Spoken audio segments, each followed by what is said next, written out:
announcements. We have two more presentations. Parks Canada, if you can start to make your way up, have asked to make a presentation to the nations, and followed by Ratcliffe and Company. And once that's over, we're going to start do a couple of cultural performances for you and start moving ourselves towards dinner. We've got a couple more speakers that we're looking forward to. So, Parks Canada. Elders, leaders of the Maa-nulth nations, other elected leaders, municipal officials, provincial officials, federal officials, and everyone present. Thank you to the Maa-nulth nations for inviting Parks Canada to participate in this exciting event, and to the Toquaht First Nations for allowing us to be here on their traditional territory. The success of our future together is founded on our mutual respect and our mutual commitment to a common vision. A vision of a Maa-nulth and a national park where your rights are confirmed, where your ability to enjoy and protect your lands and your future are secure. It's also a vision of a strong and mature relationship, a relationship where we respect and understand each other, and a relationship that continues to grow so that we can accomplish more and more than we ever thought possible. We offer you a small gift. These baskets, created by Mi'kmaq artists from the east coast of Canada, symbolize the national perspective that Parks Canada offers in our relationship.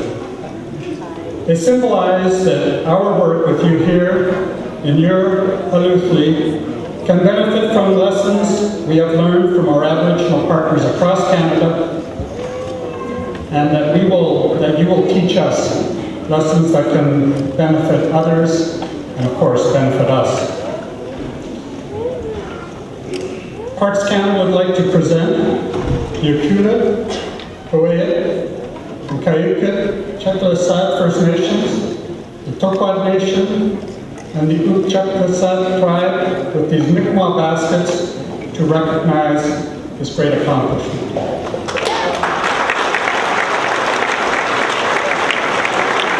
Our exciting future together.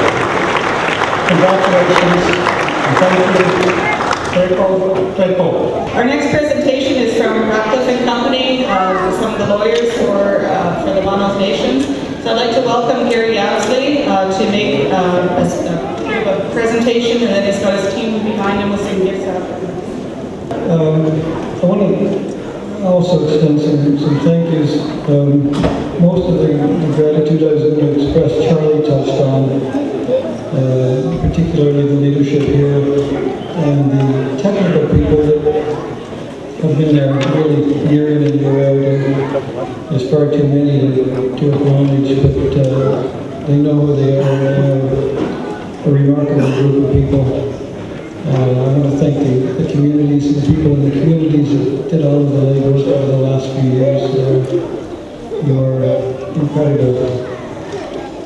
I want to go on a personal level. There's a couple of expressions of gratitude I'd like to send out. I'm glad that Kenneth is here today. I want to thank George Watts. I know he's here. Particularly for trusting me. And when he brought me in, he expressed that trust. And when George passed away, the leadership that you see up here expressed their trust. And I've done my best to honor that trust, and I consider it an honor to be here with all of you today, and for the trust.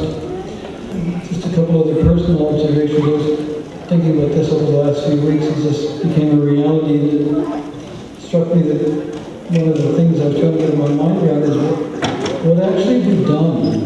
What is this thing we've just done?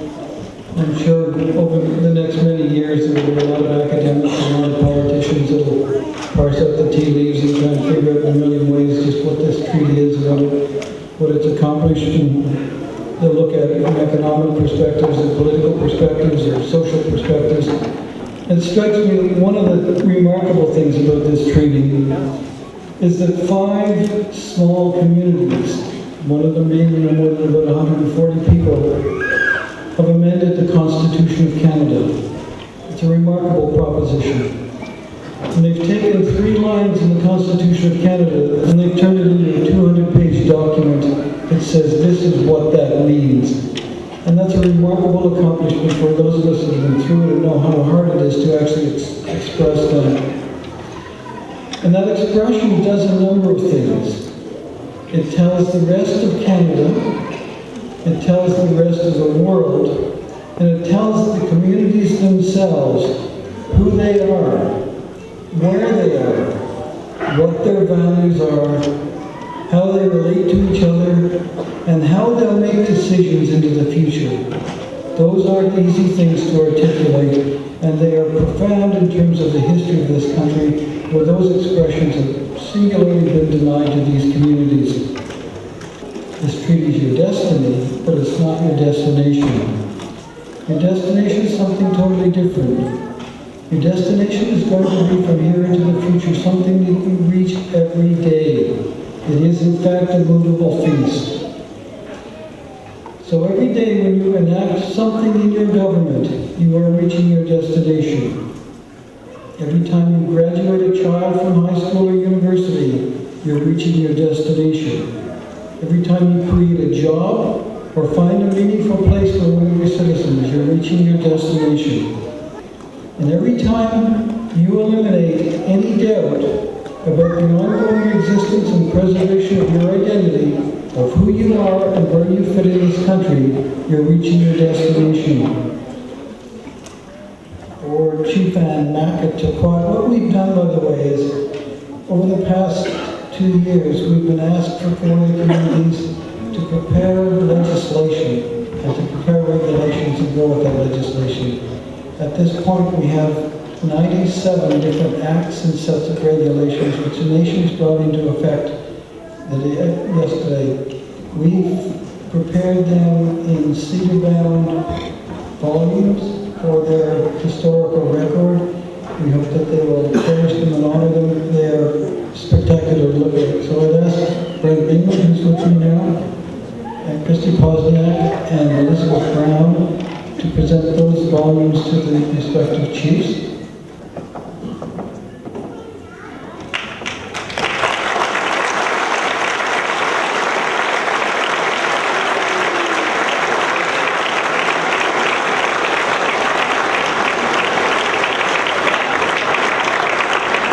We'd like to take the opportunity to welcome our friend and our relative and our national chief, Inchat Sean Atleo. Firstly, I want to join all those who've expressed the appreciation to our hosts here. See chiefs, Cassidy, and see you over. I want to say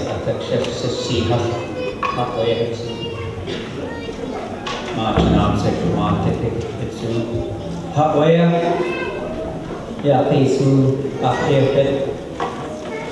Sit down outside and check it. This stuck shit off, It's a great privilege to be here today. Introducing myself as Inchat. I also carry my late grandpa's name, late Mark Atleo, Toquaht.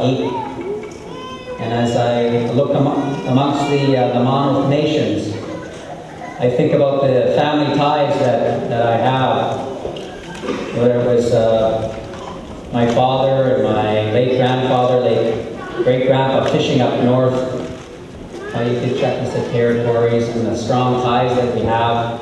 We were talking about leadership with the chiefs across the country. And I was expressing to them, I said, do you want to see leadership? At that time, he'd been sitting as chief 60 years. And close to 2,000 leaders stood up and they honored him at that National Assembly. Cecil was somebody who, and your family, my grandpa, including my parents, Richard and Marilyn, would come see you. And I I get scolded if I don't come by his house, where if I'm lucky he goes into his deep freezer and he pulls out some halibut. And then offers up a talking to, share some history. And to hear our elders, you heard what he said here today, there's so much to learn. What I heard here today from my friend as I walked in, and I see all you Maa-nulth people, you got your chins are a little higher today. Shoulders are thrust back a little bit further than what I've seen in the past. What I heard from my friend Sisanook says, we are free. And I was thinking about Jesse Jackson, I was thinking about Martin Luther King, and we are free. We are free. We are free at last. Lord God Almighty, we are free at last. I can't help but be electrified to be here as a witness to this moment. And we know that we're in the throes of an election. You heard that theme that was described, people rising up in the Middle East and places like Egypt. Well, we see that our people are also too here, rising up. And there is an awakening, not just amongst the Toquaht or the Maa-nulth or the First Nations. There's an awakening happening amongst the people of Canada. And there's every reason why on the flip side, you don't have a minister or a prime minister here during a national election. Make no mistake about it. This is our time as Indigenous peoples. Make no mistake about it. This is our time as Indigenous peoples. We are on the comeback trail, and the Maa-nulth people are leading us there. And so I think we're in a great moment in our respective history. And I wanted to share that sentiment, that while I congratulate the Maa-nulth, congratulate all the Maa-nulth citizens, I also congratulate the citizens of British Columbia and the citizens of Canada. And I share that sentiment both about the young people and about the women in our communities. As our women go, so too goes our nations. And judging by the leadership that we have, I think that future looks very good here today. Toquaht, Toquaht.